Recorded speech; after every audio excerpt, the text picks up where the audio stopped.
Here we go with part 3.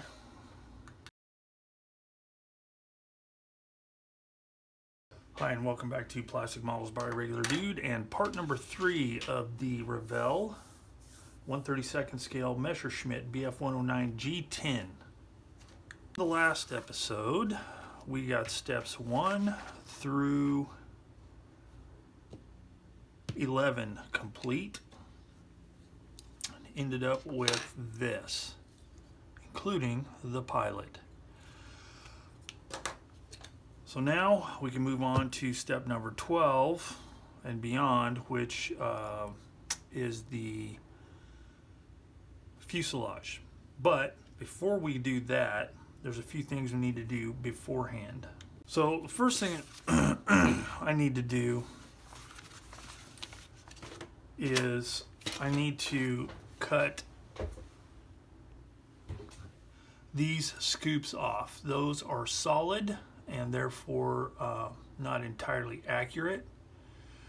And I'm going to cut those off and use these Barracuda cast aftermarket parts. So there's 4 of these, 1, 2, 3, and 4. Now the nice thing is they give you extras in case you mess something up. But that's the first thing I need to do. So I'm going to trim these things off and get it all smoothed out and ready for the parts to be glued on. I'm not going to glue the parts on until I have the fuselage halves together, because there are some other things I'm going to have to do, namely this thing here. This part it's going to take a little bit of work because there is a seam line right here, not a seam line but a panel line right there, and for some crazy reason, I'm sure it had to do with molding capabilities or something, I don't know, but you got this panel line here, but then you have a seam line immediately underneath. Same thing here, you've got a panel line here and a seam line right directly above it. So I'm going to have to carefully assemble these parts and then sand the parts down to make sure it's all nice and smooth and accurately, well, as accurately represented as possible in this kit. So anyway, I'll work on that stuff a little bit and then come back. Okay, in case anybody gives a hoot as to how I did this, and they might think of doing it themselves and want to maybe try this method. First thing I did was I used my Tamiya cutters, cut it as flush as possible, basically leaving the little flange part like you see here. Then once I got that, I used this blade. It's a 17A. I don't know if it's the same for all brands. I think it is, but it's in the XL brand, it's a 17A. Chalked up in this handle. I further scraped that flange off, careful not to gouge into the plastic. Then I taped it off like this to protect any small surface detail that I didn't want to remove. I used this file, ground it down, and then using a 1000 grit sanding sponge by Tamiya. It comes in a larger sheet. I just cut a bit off. I just smoothed it out like that, and boom, it's ready to go for the aftermarket parts. While some of those other parts are drying, I just did the exhaust, the aftermarket exhaust, which looks really good, by the way. I'm having to prep this part here for some work. So we've got this sink mark here and here. So what I'm doing is I'm using some tape and I'm covering up the surrounding detail. So there's a panel line here and one here on both sides. So I'm using this tape to protect that from excess filler getting inside, because that'll be that much, or that a little bit less work for me to have to deal with. I can just put some putty in there, get it all smoothed out the best I can, then I can sand and shape it without damaging any of the surrounding detail. Alright, real quick like, so I've started gluing the fuselage together. I've got this portion here glued, this here, I just glued this, I've glued this, then I'll have this and this to do. Now the reason I do that is I find it's easier to control any irregularities in the hull, in the fuselage parts, because I can apply pressure from one side to the other with clamps if necessary. And it just makes it easier to get everything lined up if I just do it piecemeal. So that's setting up right now, this seam here. So I'm going to set that aside. So I've got this going here. I've already sanded one side here. I've got a little bit more work to do along this edge. And then I got the Barracuda cowls oil cooler fairing. I got that cut off the pour block, and I got this part glued in place. Now this part right here is really kind of, I don't want to say flimsy, but it would probably be knocked off very easily. So what I did, since it's going to be invisible, I reinforced it with a piece of really thin styrene glued with some gel super glue, and then that will allow that to be glued in place. Whoops. Like that. Now I got to do I have to do the grills here, or yeah, whatever you want to call them, and then I can glue this in place. But it's looking good so far, so I'll just let this set up, do a little bit more work, and come back. Okay, we got a full disclosure moment here. So I'm working on this this upper cowling here, and what I've done is, as I mentioned earlier, there was some sink marks here and here that needed to be filled in. Well, fortunately I have a spare, because my original intent was, as I mentioned, there is there's a panel line just barely above the seam line that's created when you glue this part on. So, sorry, zoom that in. What I was going to do is engrave those deeper,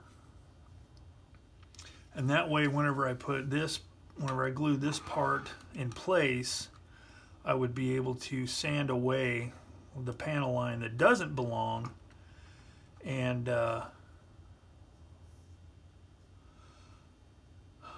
thereby fixing that one complaint that people have, one of the many, about this kit. But whenever I was trying to do that, these panel lines are like super shallow, and almost, well, they're non-existent on this side here where this bulge is. So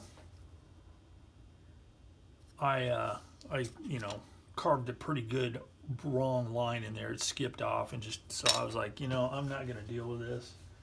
I am going to do something else. And what I'm doing is I filled in that panel line, and I will just use the mold seam line as the panel line. So yes, it will be even more inaccurate, but at least it will give the appearance of the natural seam that goes there. It'll just be a little bit lower in relation to the original and the correct panel line. Hope all that makes sense. Basically, I'm being lazy. and I am taking some liberties here. But I just really don't want to have to deal with all that. So call me crazy, call me a cheater, whatever. Sometimes you just got to do what you got to do. So I'm going to continue to sand this off, and got the sink marks filled up. So there's that. So that's what it looks like right there. So I think that'll be acceptable. I'm okay with it. Am I cheating? Yeah, I guess I am, but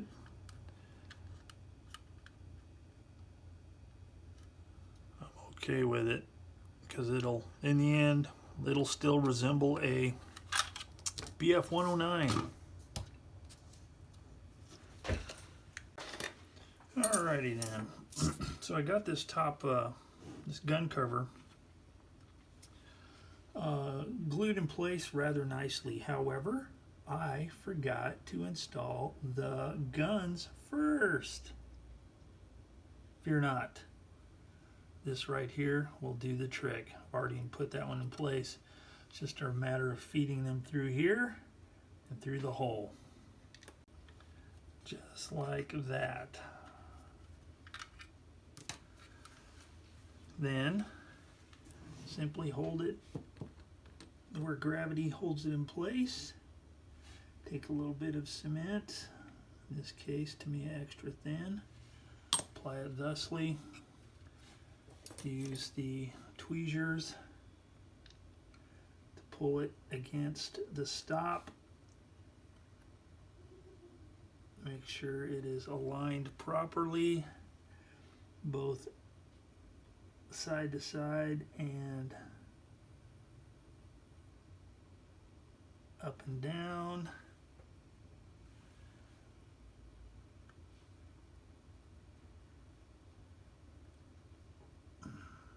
And we are good to go. Okay, while I'm letting some primer and stuff like that dry, I'm putting these scoops on, and I have discovered a new product. Now, there is something similar to this called Bondic. I believe it's Bondic, but it's a UV curing adhesive. Now, it's been a while, and I don't remember if the Bondic was this thin or not, but essentially it's the same thing. They didn't have Bondic at my local hardware store, so I got this instead. Now, this stuff is pretty nice because it allows you time to move around, and that one dropped exactly perfectly on spot. So anyway, you have time to move it around. It's not like CA glue that can stick and you're done. And then it's got the little UV light. You just hit it with that, and it's really groovy. It works really good. But the thing I like the most about it is that it gives you time to locate the parts properly. So anyway, it's called Zap It. Apply, light, done. The original super glue. So it's a super glue brand product. All right. So anyway, just thought I'd hip you to that in case you didn't know. Good info to be armed with. All right. So here we are. I got this stuff painted in here, which it doesn't matter that much because I'm doing gear up, but you will be able to see a little bit over here. Got this part glued in. As you can see, it's masked for the clear part. Let's see what else. Got a big old paint glue run right there, but that'll buff out. Got that painted. Got the inside of this painted. I got the top of the tail, the upper part of the tail glued in place, ready for the rudder parts whenever I'm ready to glue that on. What else? Obviously I've got the lower wing segments glued in place.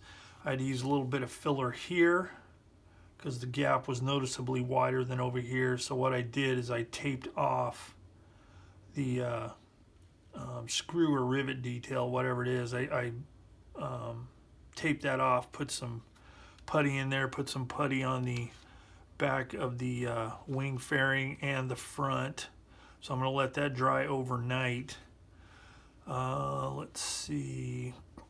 And then I glued the upper wing portions. Now this part here is not glued yet, so it looks kind of wonky there and there, but I wanted to glue the front edge and the back edge, so that's all nice and together. And then I can work on positioning that, because it's just a matter of clamping, pressing up, you know, placing clamps where they need to be in order to get it to fit nice and smoothly. So let's see. I don't know if I mentioned the guns. Yeah, I did. I goofed up and didn't put those in right. But I mean, I put them in right, but I had to do it with the thing already put together. So I'm going to let that stuff set up for a little bit, and then we'll come back and we'll be ready to move on to, once I get those parts cleaned up and the rest of the wing glued, we'll be ready to move on to the tail, gluing, taking care of the rudder and the horizontal stabilizers. Okay, so I got the tail, I got the horizontal stabilizers, the rudder is, I just now did that, so I've got that drying right now. I glued the top of it last. I've got the ailerons, flaps, etc. all done. I got these two parts here glued in place. Put these, re-scribed this seam here. So I'm getting close to actually being done with the assembly. Real quick, like, one note I do want to make, and this is kind of a weird way of doing it, but as you can see, the trim tabs have been cut off of the horizontal stabilizer control surfaces. And the reason I did that is because I don't know if you can really see it, but standing up here so the sound may change a little bit, but you can see right here, it's kind of like the one side has these two little tabs that stick out, and then this one has that tab. So when you put it together, it's like three distinct pieces form the horizontal stabilizer trim tab, and it's just kind of weird. I don't know why they did that instead of just molding it on one side or something. But I was going to, you know, fill it in and all that kind of stuff. And I thought, you know, that's kind of dumb. That's a lot of work. So I just cut them off, and I made some new ones out of some really thin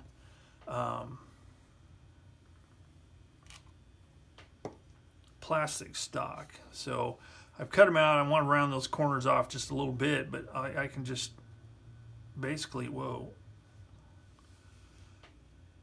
I don't know if this is the right location. I have to look closer, but I can just glue them in place like that, and it'll look better, I think, with less effort, because it's not that hard to cut these out of this plastic.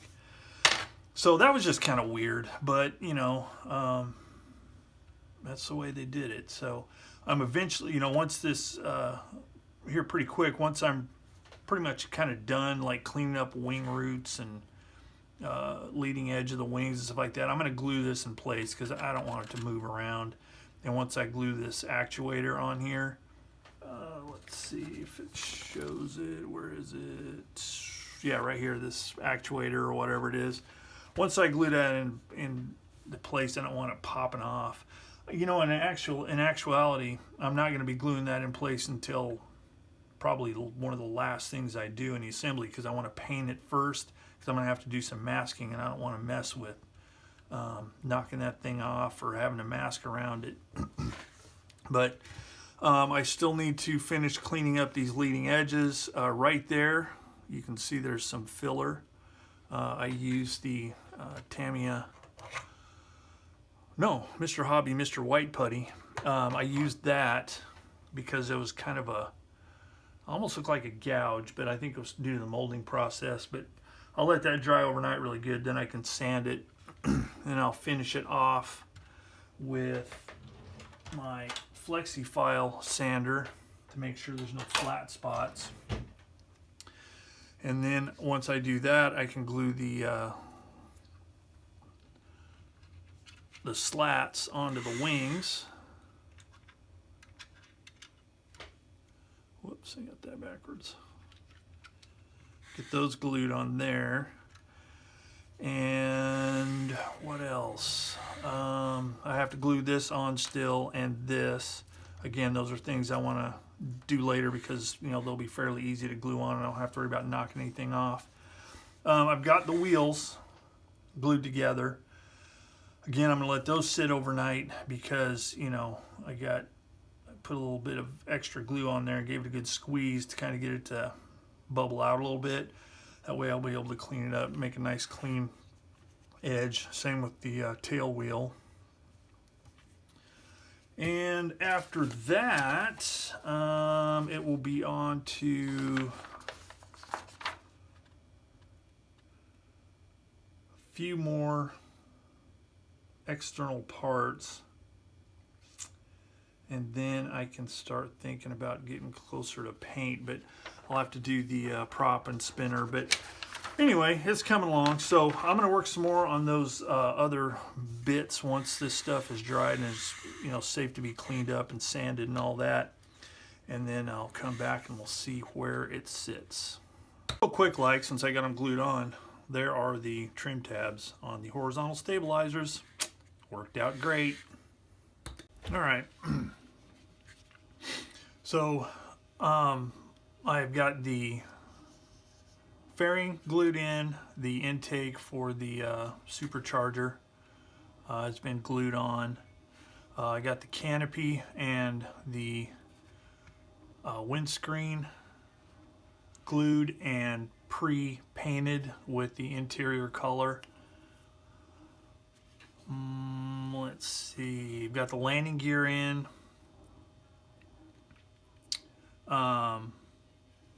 Which was a little more problematic than I thought it would be for an aircraft with the landing gear in the closed position. Things were kind of like wonky. Like I had to do a lot of clamping to get stuff to sit flush, or as flush as possible with the wing. But in the end, it's okay. So I got that. I've got the spinner. I got the pour block sanded off of that. So that's ready to paint, as well as the pour blocks and the associated flash cleaned up. So those are ready to be painted. So with all that said, this thing is ready for the first coat of primer. So I think what I'm going to do is I'm going to end this video here with the end of primary construction. In the interim, until I do the next video, what I'm going to do is I'm going to get this primed and ready to go for paint. So I will be priming it with just some gray primer to start over the whole thing. Then I will have to decide what sequence I want to use to paint the colors, because I need to do some bits in RLM 76, which is the light blue color for certain portions of the underneath. Let's see here. Let me zoom in a bit.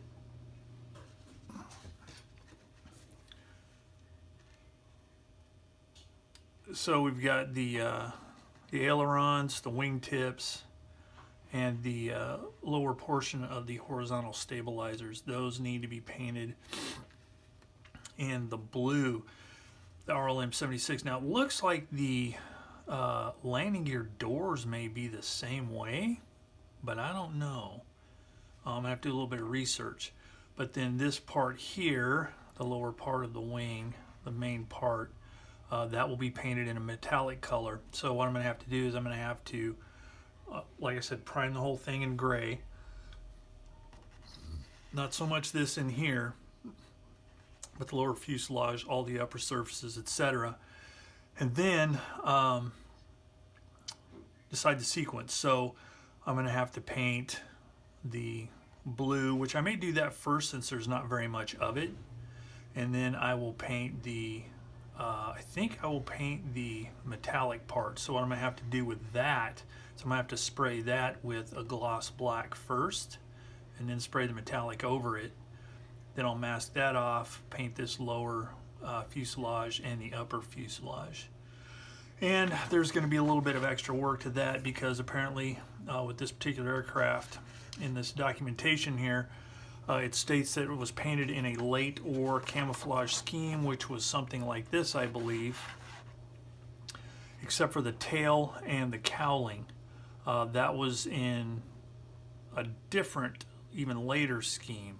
So what the ground crew or whoever did, they sprayed a very heavy mottling of the same color, which is RLM 81, to kind of blend it in. You can see some of the lighter colors bleeding through. You can kind of see some delineation there from the this type of paint job.